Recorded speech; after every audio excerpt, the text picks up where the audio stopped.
Students, today we shall understand charge density. In this video, we will understand the application of flux, and beforehand, we will understand charge density. What charge density is all about. So, अब हम बात करते हैं charge densities की. तो charge density as a whole ना बताकर मुझे आपको बताना है कि there are 3 types of charge densities and then gradually will describe these charge densities. So देखें, यहां पर हमारे पास 3 प्रकार की चार्ज डेंसिटीज होती है. पहला चार्ज डेंसिटी कहलाता है लीनियर चार्ज डेंसिटी.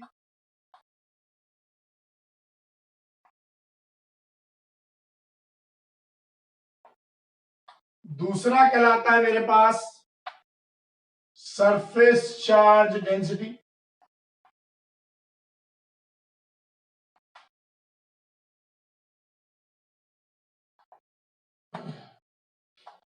तीसरा कहलाता है मेरे पास वॉल्यूम चार्ज डेंसिटी.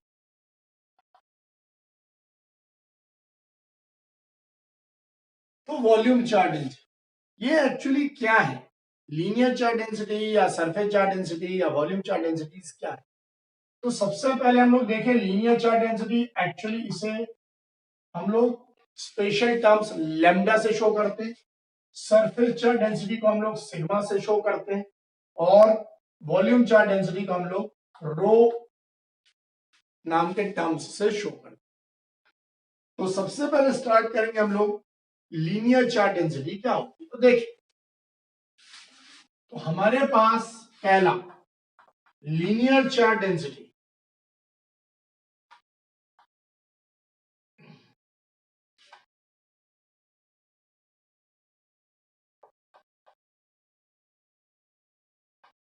लैम्डा, ये क्या है? It is defined as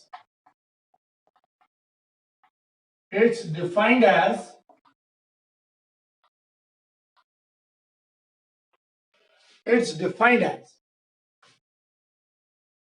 the charge per unit length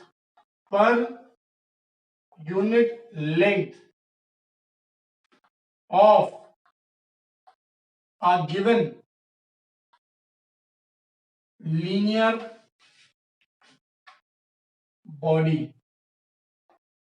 मतलब यदि मेरे पास एक वायर जैसा कोई मटेरियल है, थ्रेड जैसा कोई बॉडी है, और उसको मैंने यदि लेंथ वाइज चार्ज दे दिया तो क्या होगा? उस समय में मेरे पास एक कंडीशन मिलेगी जिसको क्या बोलते हैं, पूरी लेंथ के अलोंग जो चार्ज होगा that will be considered as linear charge density. कैसे?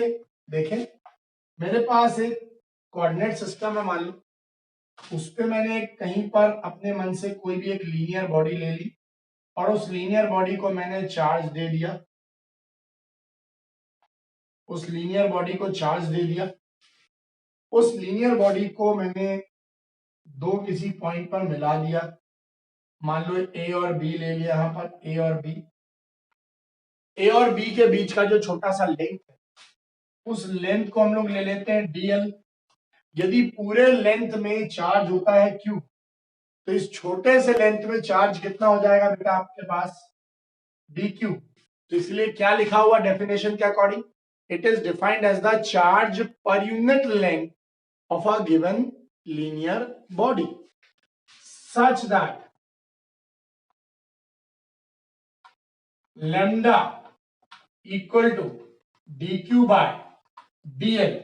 तो यदि मैं इसको इंटीग्रेट कर दूं और we may write d Q equal to lambda into dl, integration करने के बाद मुझे जो क्यू मिलेगा वो कितना हो जाएगा? Lambda into L. लैम्डा कितना हो जाएगा मेरे पास? लैम्डा कितना हो जाएगा boys girls? Lambda equal to हो जाएगा मेरे पास charge per unit length. I think आपको समझ में आ गया होगा. लैम्डा इक्वल टू होता है charge per unit length. So this is the condition. Unit क्या होगी इसकी? इसकी यूनिट हो जाएगी हमारे पास कूलम पर मीटर. इसकी यूनिट हो जाएगी coulomb per metre. This is done. मेरे ख्याल से समझ में आ गया होगा। अगला वाला देखें, surface charge density. What is surface charge density students? Let's see. Surface charge density is nothing but sigma. It's defined as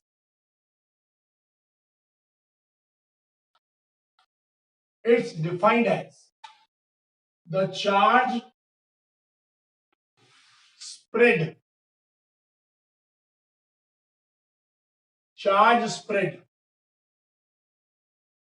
per unit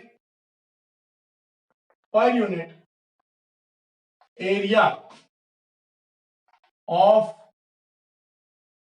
a given surface. यहां पर आपको एक सरफेस, एक शीट जैसा कुछ मिल जाए, कोई प्लेट जैसा कुछ मिले, तो उस पे जो चार्ज स्प्रेड है, उस स्प्रेडेड चार्ज को ही जितने एरिया पे लिया गया है उतने को ही हम लोग क्या बोलते हैं, उस जगह के चार्ज डेंसिटी या surface charge density. It is given as sigma. तो यहां पर सिग्मा कैसे आएगा, देखिए स्टूडेंट्स, यहां पर मेरे पास मान लें आप छोटा सा एक सरफेस एरिया है, जिस सरफेस एरिया को आप प्लस ले रहे हो,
ये मेरे पास एक छोटा सा सरफेस है,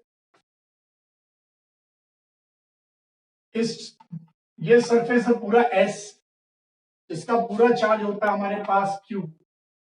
ये छोटा सा चार्ज एरिया हमारे पास आ गया डीएस, इसका हमारे पास चार्ज हो जाएगा डी क्यू। तो ऐसे में मेरे को जो मिलेगा सिग्मा, वो कितना मिलेगा, D Q by DS, D Q by DS, और डी क्यू इक्वल टू हो जाएगा डी सिग्मा इंटू डीएस, जिसका इंटीग्रेशन करने के बाद हमको मिलेगा D Q sigma DS integration Q sigma into S, और sigma equal to Q by S. Unit क्या हो जाएगी मेरे पास स्टूडेंट्स, कूलम मीटर स्क्वायर और coulomb per metre square, like this will be the unit and known as surface charge density. अब बताते हैं आगे, वॉल्यूम चार्ज डेंसिटी क्या है मेरे पास, देखिए इसको हम लोग बताते हैं rho. It's defined as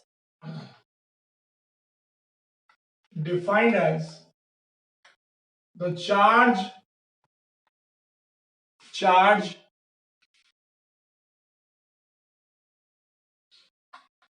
per unit volume, charge per unit volume of a given solid body। किसी सॉलिड बॉडी के किसी वॉल्यूम में जितना चार्ज एनक्लोज्ड है, वो चार्ज पर यूनिट वॉल्यूम को ही हम लोग क्या बोलते हैं, वॉल्यूम चार्ज डेंसिटी। तो ये कैसा होता है, तो देखिए स्टूडेंट्स, अपने हमारे पास एक वॉल्यूम क्यूबिकल है।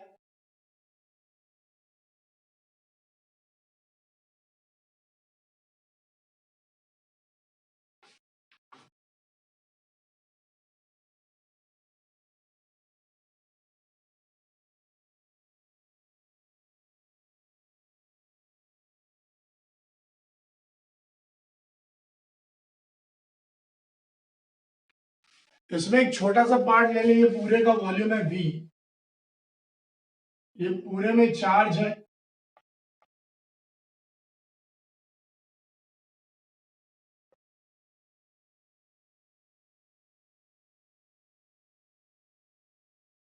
ये पूरे में चार्ज है Q। इसका एक छोटा सा पार्ट ले लूं मैं वॉल्यूम में,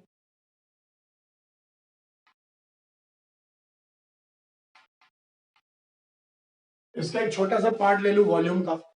तो देखो यहाँ 3 डायमेंशनल स्ट्रक्चर ले लिया अपन, 1 2 और 3, एक 3 डायमेंशनल स्ट्रक्चर ले रहे हम। और ऐसे में ये जो वॉल्यूम आएगा, इसका जो छोटा सा वॉल्यूम हो जाएगा वो जाएगा dV, और इसका जो चार्ज हो जाएगा वो जाएगा dQ। तो इस कंडीशन से अकॉर्डिंग यहां जो डेफिनेशन है उसको अपन यदि अप्लाई करें तो क्या मिलेगा, that is rho equal to charge per unit volume of the given solid body. अब देखें यहां क्या मिलेगा, और we may write dq equal to rho into dv। हमारे पास ऐसा मिलेगा, देखो इंटीग्रेशन कर देंगे हम तो क्या मिलेगा, q equal to rho into dv। In that way, sorry rho into v, sorry. तो यहां पर रो कितना मिल जाएगा मुझे, रो मिल जाएगा चार्ज अपॉन वॉल्यूम।